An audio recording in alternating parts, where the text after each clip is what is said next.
Fees नहीं थी तो बनारस में रात को ऑटो रिक्शा चला करके पढ़ा, और जीप और ऑटो रिक्शा चलाते चलाते आज प्रदेश की सरकार चला रहे हैं। क्या बात। ये है संघर्ष।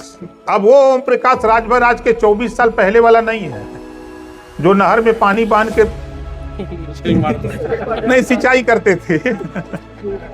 आज ओम प्रकाश राजभर आपके इसी रोड पर, जब आप लोगों के आशीर्वाद से पत्नी को जिला पंचायत सदस्य आप लोगों ने बनाया, तो मैंने एक जीप खरीदा और उस जीप को खुद मैं चलाता था।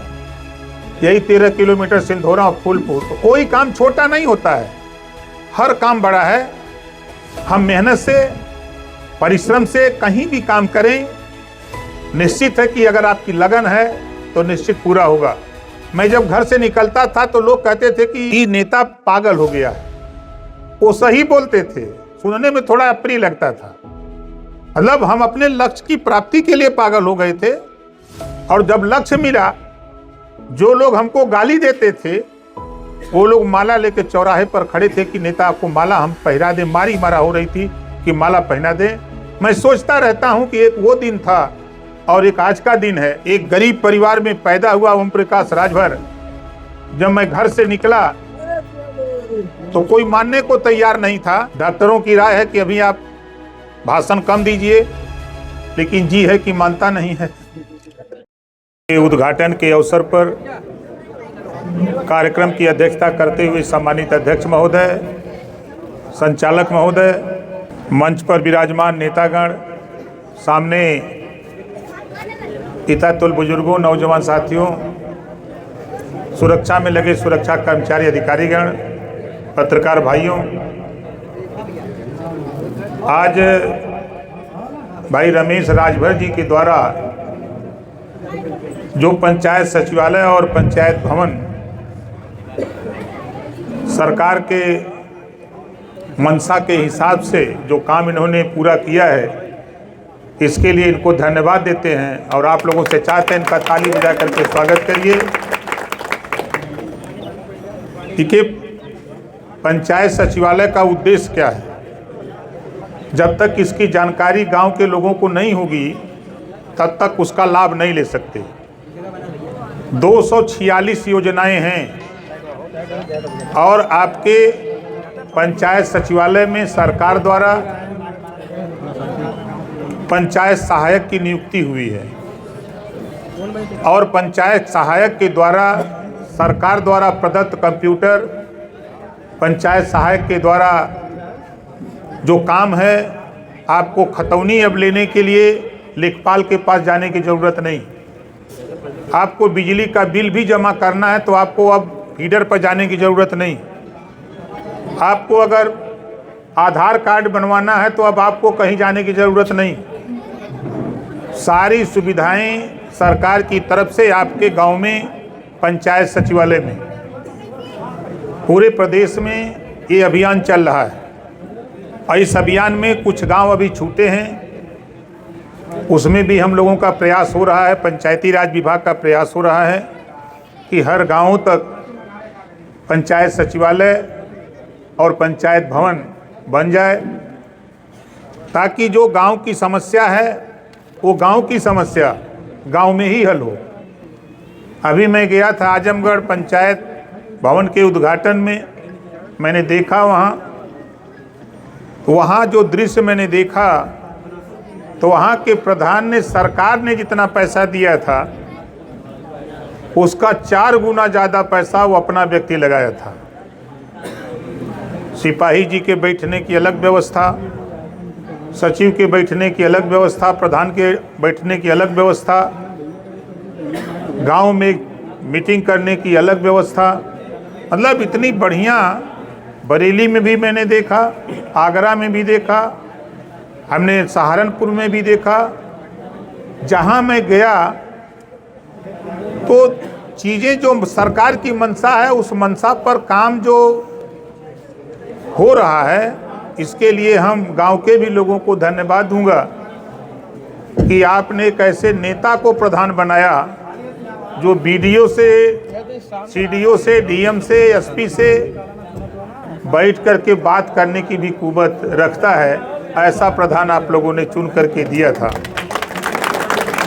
और वो प्रधान आपके सामने खरा उतरे और जब जब ज़रूरत पड़ती है पंचायती राज विभाग से जो भी ज़रूरत होगी, जो भी योजनाएं हैं, हम उन योजनाओं को, क्योंकि हम यहीं पले हैं, यहीं गांव में, बगल के गांव के रहने वाले हैं, सब लोग जान रहे हैं। अभी एक साथी पूछ रहे थे कि हमको पहचान रहे हैं, जब दरवाजे पर खिला रहे थे तब नहीं पहचान रहे थे।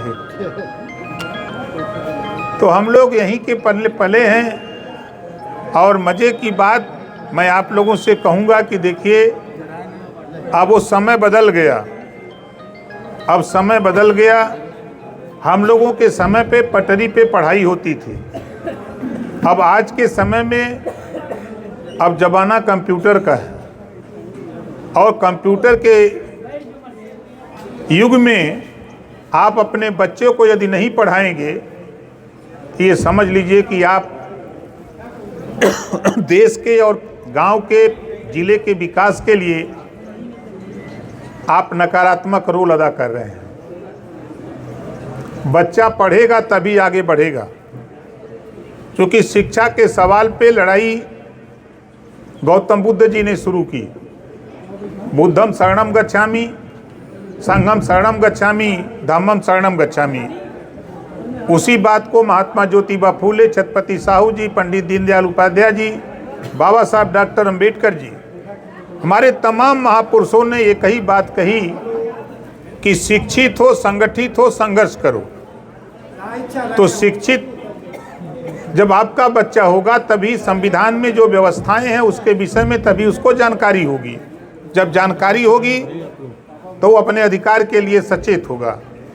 आज यहीं बगल फतेहपुर गांव कोई उम्मीद नहीं किया था, सपने में भी कोई नहीं सोचा होगा। एक गरीब परिवार में पैदा हुआ ओम प्रकाश राजभर, जब मैं घर से निकला तो कोई मानने को तैयार नहीं था। यही रमेश राजभर जी हैं, गणेश चौहान जी हैं, राजेश यादव जी हैं, उमेश राजभर जी, हमारे तमाम साथी हैं। हम लोग शुरू किए, कभी हम लोग पीछे मुड़ के नहीं देखे। और वो गांव फतेहपुर, छोटा सा एक पुरवा है जिसको हम लोग खौदा के नाम से जानते हैं, और उस छोटे से पुरवे में देश के सबसे बड़े प्रदेश उत्तर प्रदेश के मुख्यमंत्री योगी आदित्यनाथ जी को भी ला करके उतारने का काम ओम प्रकाश राजभर ने किया। और हमें बताने की जरूरत नहीं, अपने संघर्ष, अपने नेताओं के बदौलत, आप लोगों के सहयोग से हम आपसे कहूँगा कि कहीं भी किसी प्रकार किसी को कोई दिक्कत हो, बेहिचक हमसे मिले। अब वो ओम प्रकाश राजभर आज के 24 साल पहले वाला नहीं है, जो नहर में पानी बांध के नहीं सिंचाई करते थे। अब वो नहीं है। हम लोग चले आते थे, फरसा लेके चले जाते थे वहाँ का नाम से भाऊपुर तक कि पानी काहे बांधल बा। यही चरहे गांव के लोग ज़्यादा बांधते थे। तो एक वो दौर था साथियों, कहने का मकसद कि एक दौर था और उस दौर से निकल करके संघर्ष करके आज ओम प्रकाश राजभर आपके इसी रोड पर, जब आप लोगों के आशीर्वाद से पत्नी को जिला पंचायत सदस्य आप लोगों ने बनाया, तो मैंने एक जीप खरीदा और उस जीप को खुद मैं चलाता था। यही 13 किलोमीटर सिंधोरा और फूलपुर। फीस नहीं थी तो बनारस में रात को ऑटो रिक्शा चला करके पढ़ा, और जीप और ऑटो रिक्शा चलाते चलाते आज प्रदेश की सरकार चला रहे हैं। क्या बात। ये है संघर्ष। तो कोई काम छोटा नहीं होता है, हर काम बड़ा है।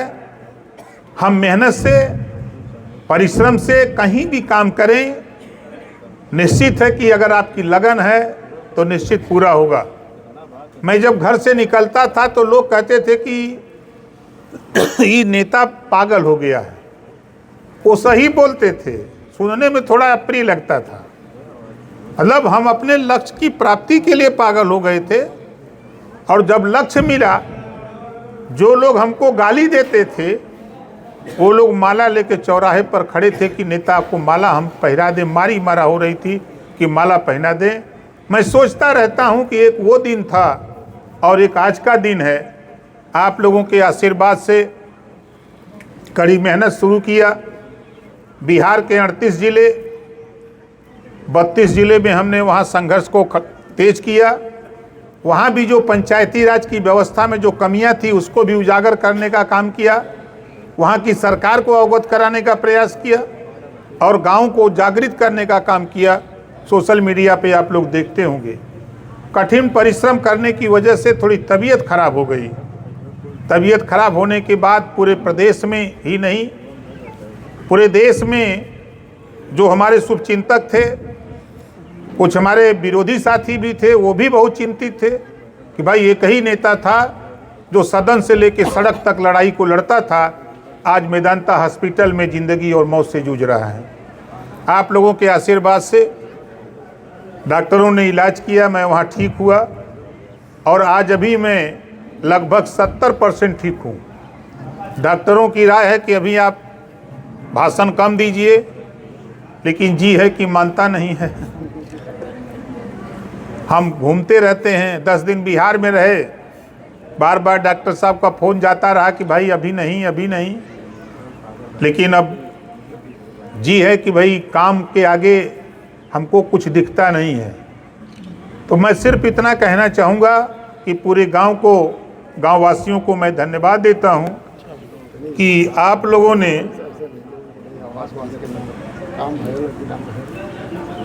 यहाँ हमारे तमाम साथी हैं। जब हम लोग गाँवों में जाते हैं, तमाम गाँवों का दौरा, चूँकि पंचायती राज विभाग होने की वजह से अल्पसंख्यक कल्याण, वक्फ बोर्ड, हज विभाग हमारे पास है, तो गाँव में ज़्यादा हम जाते हैं।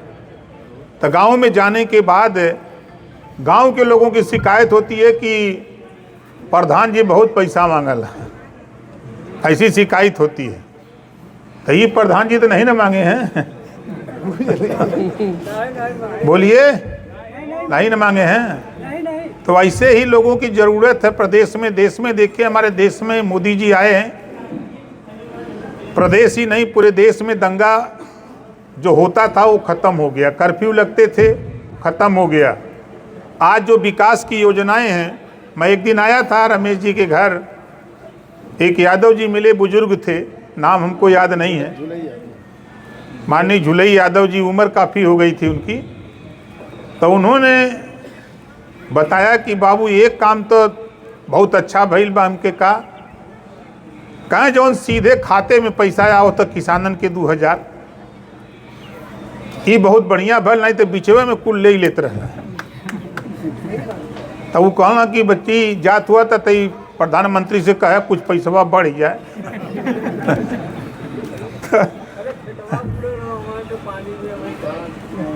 अब प्रकृति के हम लोग का कह सकल जाला, जैसे आप भाई वैसे हम भाई, प्रकृति के सामने सब लोग पंगु हैं, ऊपर वाले की माया है।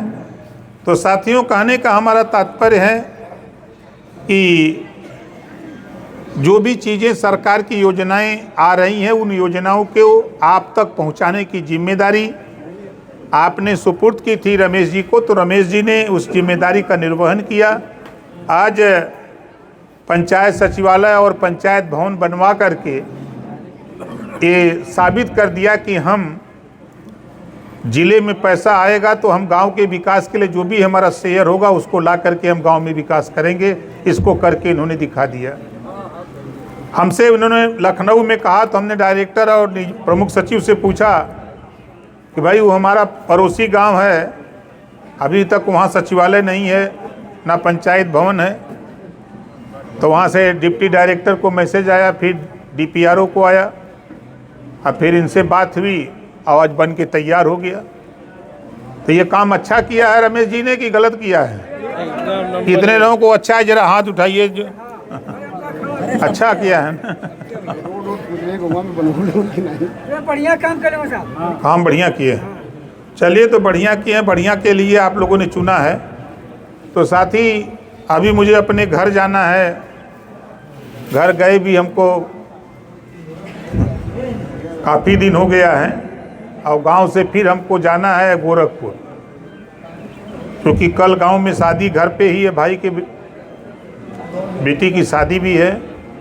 कल फिर मुझे गोरखपुर से लौट करके भी आना है, क्योंकि लगन का टाइम चल रहा है।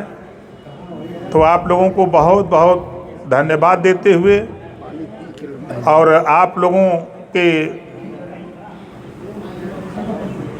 लिए जो व्यवस्था इधर प्रधान जी के द्वारा की गई है उसको लेके ही आप लोग इधर से निकलिएगा। हम इसी बात के साथ अपनी बारी को यहीं विराम देता हूँ। जय हिंद, जय भारत।